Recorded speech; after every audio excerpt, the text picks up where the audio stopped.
Hey guys, free pick time. All right, back with another free play. So today I have a college basketball play for you guys. I'm going to walk you through this play and why I think there's value. So today might be my first ever 100% basketball card. That is all we have today.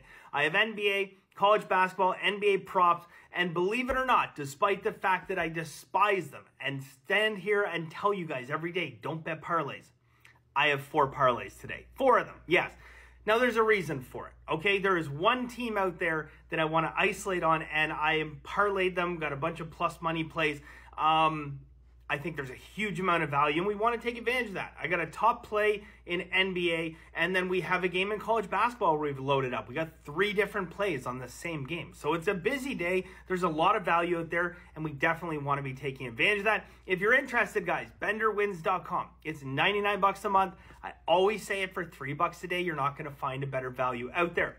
Now, speaking of value, we are currently sitting 9 days through the 9 days through the month, and we are sitting at a 9% ROI, okay? This is about double where I would hope to be at this point. If I could hit 4 or 5%, 5% ideally, that would be magical. The fact we are sitting at 9% is incredible, but is 9% obtainable through an entire season, through an entire year? No, it isn't. Okay, it's an unrealistic expectation of what you would expect. Now, during the year, we are going to have winning streaks, and we are going to have losing streaks, and we're going to have everything in between. But as long as we are finding value and practicing bankroll management, you'll continue to make money over the long term, just like I've done over the past 4 years. Now, I want to talk about value and the importance of understanding when and how to find it, okay? First and foremost, let's talk about yesterday's free pick. Now, we lost our free pick yesterday. Vancouver Canucks beating up on the Islanders. We got that at minus 118. That line closed at minus 135. Now, why is closing line important? Why is it important to measure yourself versus the closing line, how often you're beating it? Because the closing line, in essence, is a fair market value.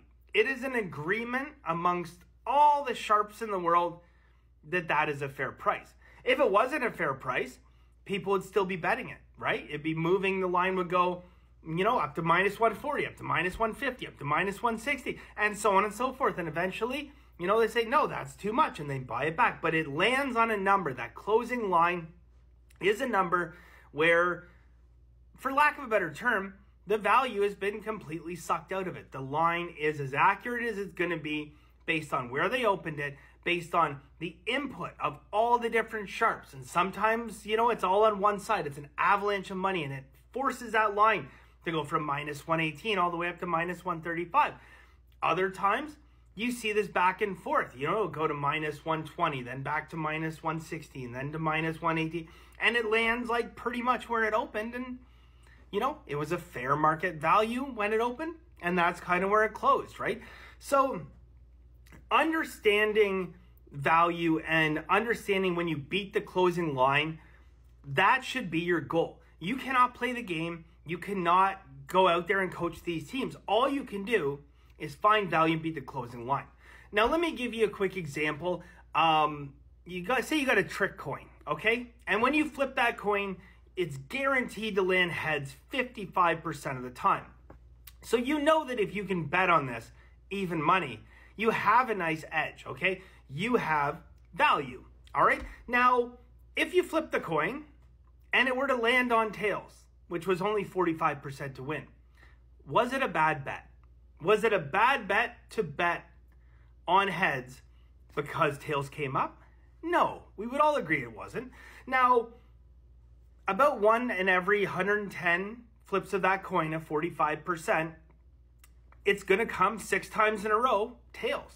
You have an edge. You have a 55% edge. So what the hell is going on? How could it possibly have lost 6 times in a row when you have an edge? That, my friends, is variance. But we know the more times we flip that coin, the better it's going to be for us. It doesn't matter that we lost 6 in a row. The reality of that coin is the more times you flip it, the more money you will win. But if you were to put 20% of your bankroll down on every single one of those coin flips, the math says there is a 100% certainty that you will lose. And this is where bankroll management comes into play. When we have a large numbers, we use the law of large numbers where you can eliminate variance over a large sample size, like the thousands of different bets that we place throughout the course of the year. If you're practicing bankroll management and you have that edge, the more times you can flip that coin, the more money you're going to put in your pocket. You flip this coin 10,000 times as long as you're practicing bankroll management, betting 1% per coin flip. You are going to become a millionaire very, very, very quickly. Okay, sports betting is no different. We can measure ourselves in terms of our success rate in beating the closing lines. When you can beat a closing line significantly, that means you found value, and over the long term, those plays are going to translate into money. Okay, so I hope that is a clear illustration and breakdown of the importance of finding value and beating the closing line.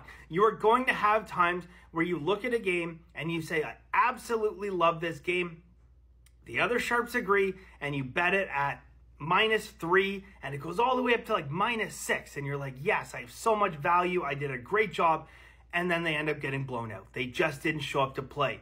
Was it a bad pick on your part? Did you make a mistake? Probably not. It probably means that you did find value, but at the end of the day, there's still variance. Games are going to lose.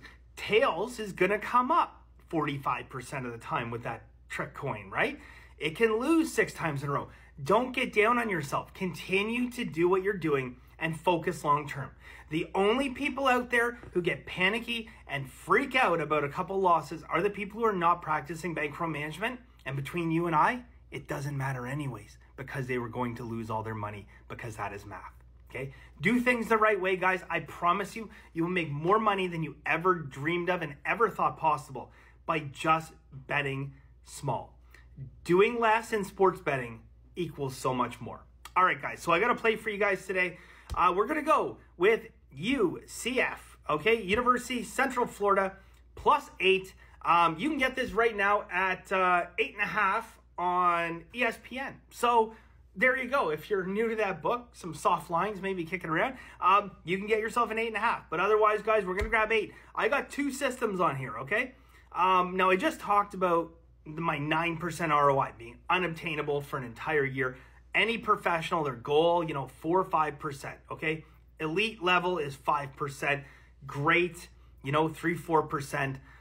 Anything over 0 for, your average sports bettor is good, right? But 9% ROI we're sitting at this year. This one system, 8% ROI. You want to hear what the next system is? 27.8%. Yes, I have a system that is 27.8% ROI. So how is this not a 2-year play? Okay, let's slow our roll for a quick second here. January. The system is underperformed a little bit, okay? And now I say a little bit because it's still sitting at an 18% ROI. But again, lagging behind the 27.8%. I like this play, guys. I think there's a good amount of value. I think we're going to beat the closing line, which means what? Yes, we found value. It's just too high. Wouldn't be surprised to see this. I don't know if it gets down to 6.5, but 7 range ballpark figure. That's it. Okay, BenderWins.com, guys. A lot more education. We got our first ever 100% basketball card today. I think it's our first ever. Top plays in NBA. Got 3 different plays on one college basketball game, and very rare, I actually have 4 parlays out there, but we just loaded up on one team. We're parlaying them with a bunch of other games that have value, okay? And it is enough value in that game. I'm confident in it that it'll overcome the 10% house edge, because parlays are riddled with house edge, okay? 4.5% house edge for straight bets, 10% house edge for a 2-team parlay. You've already doubled the house edge, more than doubled your house edge. You guys should, honestly, you parlay bettors out there should Google what the house edge is for 4- and 5-team parlays, okay? It's disgusting, up to 50%. Okay, wish you guys the best of luck. Thank you very much, and we'll see you soon.